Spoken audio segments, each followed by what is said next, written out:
Bush tax cuts, are going to expire for high-income Americans, and that these top tax rates would just merely return to what they were during the Clinton years, except that misses something, and that is the impending arrival of a new tax as a result of Obamacare. It's the unearned income Medicare contribution tax. Now, if there's one thing that just drives me absolutely apoplectic, it's the degree to which these politicians and their staffers will go to characterize, to title the legislation and whatnot in such a way that, number one, the title usually means the exact opposite of what the bill intends, and number two, the degree to which these euphemisms are used to try and make a pile of bovine fecal matter sound like something you should have for dinner. The unearned income Medicare contribution tax is going to raise tax rates on income from saving. It is scheduled to take effect, like many other things in Obamacare, on January 1st of 2013, and will result in a 3.8% levy on interest, dividends, capital gains, and passive business income received by taxpayers with incomes exceeding $200,000 for individuals or $250,000 for couples. The new tax was added to the health care law late in the process, late in the very transparent process that played out before our very eyes on C-SPAN, where we could see everything that was being discussed and where we had the chance to look through all 2,900 pages or 2,700 pages, however many thousands of pages it turned out to be, and were able to examine what was in it. No, that wasn't quite what happened, as I recall. It was, in the dark of night, and it was added at the end, received very little attention. Of course, the media wasn't doing its job. And, well, there's a problem with this little thing, beyond just the fact that the name Congress chose for it, which is a triple misnomer, as characterized by the folks at Hot Air, which is the source of this article that I'm discussing. The income that will be subject to the tax is in fact not unearned. It's earned by savers. That's people who've taken some of their money, who put it in the bank and will receive a market reward for delaying consumption rather than spending it. They're saving it and providing funds to finance business investment. That's what banks do with savings. And here's the other thing, something that happens far too often, and that is that the proceeds from this dubiously named tax will be paid into the general treasury, and therefore it has no financial link whatsoever to Medicare. And the fact that it is a tax means it's a compulsory payment and not a contribution. So the unearned income Medicare contribution tax has nothing to do with unearned income. It is completely disconnected from Medicare. It is not a contribution, rather a compulsory payment. And it results in another 3.8% levy on income. Don't you just love it, folks? Well, that's this week's installment of What's New in Obamacare. Folks, regardless of what happens with the negotiations on extending the Bush tax cuts, whether it happens for all or for only those in the bottom 98%, or whether some adjustment there too, the bottom line is that that's only part of what's taking place. There are so many taxes and so many fees and so many regulations and so many other things that will hit the markets, that will hit industry, that will hit the private sector after the 1st of January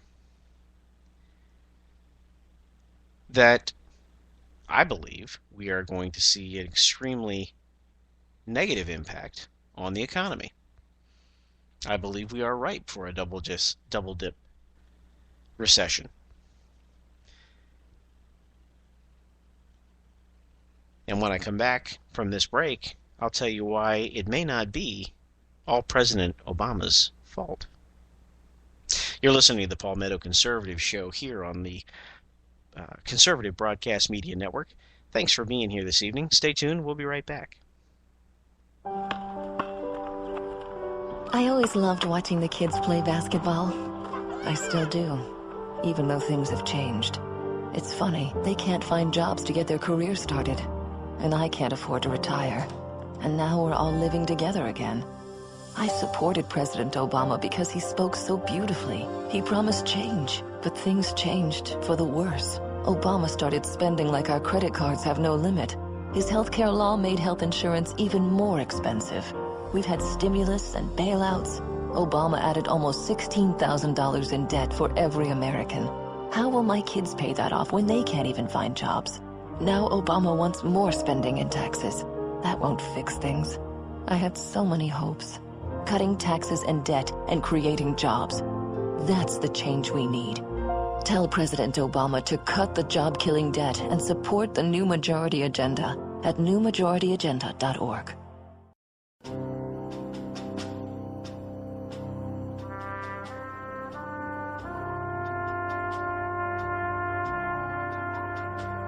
From Iraq and Afghanistan, our brave warriors are coming home, wounded. Some with wounds you can see, some with wounds you can't see. Wounded Warrior Project was created to support our men and women coming off the battlefield.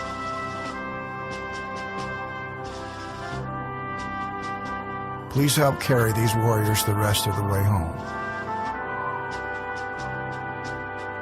Get involved at woundedwarriorproject.org.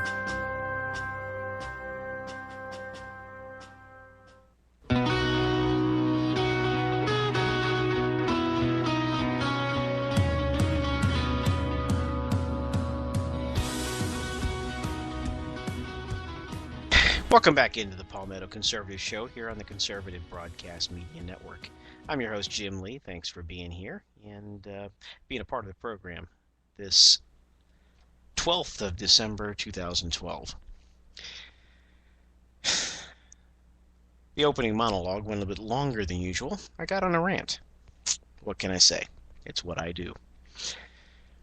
But as I closed out that section, I told you that when I came back, maybe we talk about why maybe it's not all President Obama's fault.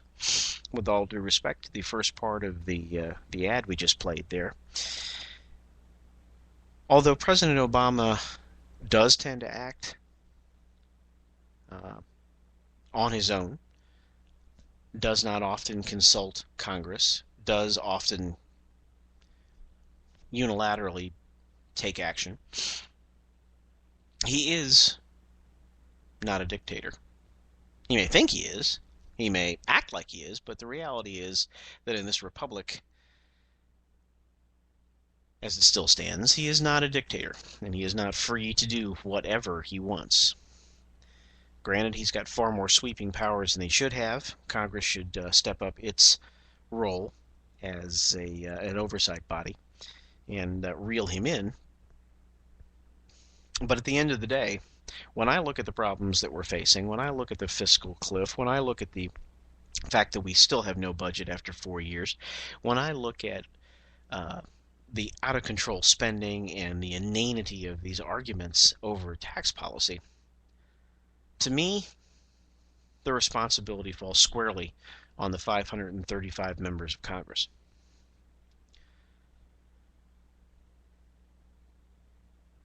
Now, granted, I understand the political reality in this country that the president is popularly elected and comes bearing an agenda. and is afforded a whole lot of deference out of respect for the agenda that he brings to the table and the ability to actually win a nationwide election. Something the other 535 are unable to do, or unlikely to be able to do. But at the end of the day, the institution of Congress is there for a reason. They are not there to simply do the president's bidding, regardless of party, and regardless of the fact that the president happens to be the chief executive officer, the head of the executive branch. Because if you remember anything from your civics classes, from your history classes, from your government classes, you remember that we are a republic and our federal government is established based on the premise of co-equal branches. But even though they're co-equal, each branch has specific responsibilities. And when it comes to appropriating money and raising revenue, the primary responsibility for that falls upon the Congress, and in particular on the House of Representatives.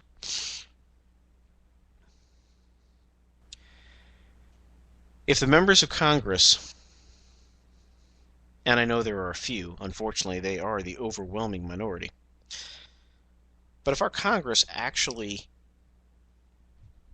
were seeking to fulfill their responsibilities, they would not have proceeded down the course of continuing resolutions past the first missed budget. Okay, I get it that sometimes in a divided government and in a tough political situation, you might not have been able to get the job done in that first budget, and you pass a continuing resolution to give you a little more time to finish it. But folks, here we are 4 years down the road without a budget. If, on the other hand, the executive branch, the head of the executive branch, that would be the President of the United States, if he were willing to do and fulfill his responsibilities, he would be holding Congress's feet to the fire to get a budget passed. But rather what's happening is while America burns, there are a whole bunch of Neros fiddling in Washington. It's their responsibility why we're in this mess. Not the president's alone. Now, when it comes to where I would ascribe blame for a lack of leadership or a leadership deficit, there I would squarely put that on the shoulders of every single leader in both of those branches. Speaker of the House Boehner, Senate Majority Leader Reid, and President Obama. They are completely responsible and completely accountable for the mess that we have.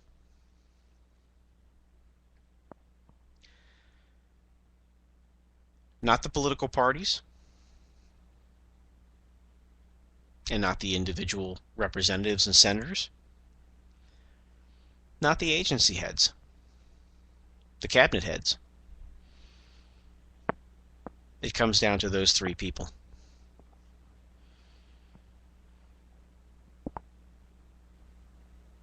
But no, if you really think about it, it does come down to those cabinet leaders and those agency heads. And it does come down to those individual representatives and senators. They are accountable and they are responsible. Because if they were fulfilling their responsibilities, they would be holding accountable their leaders.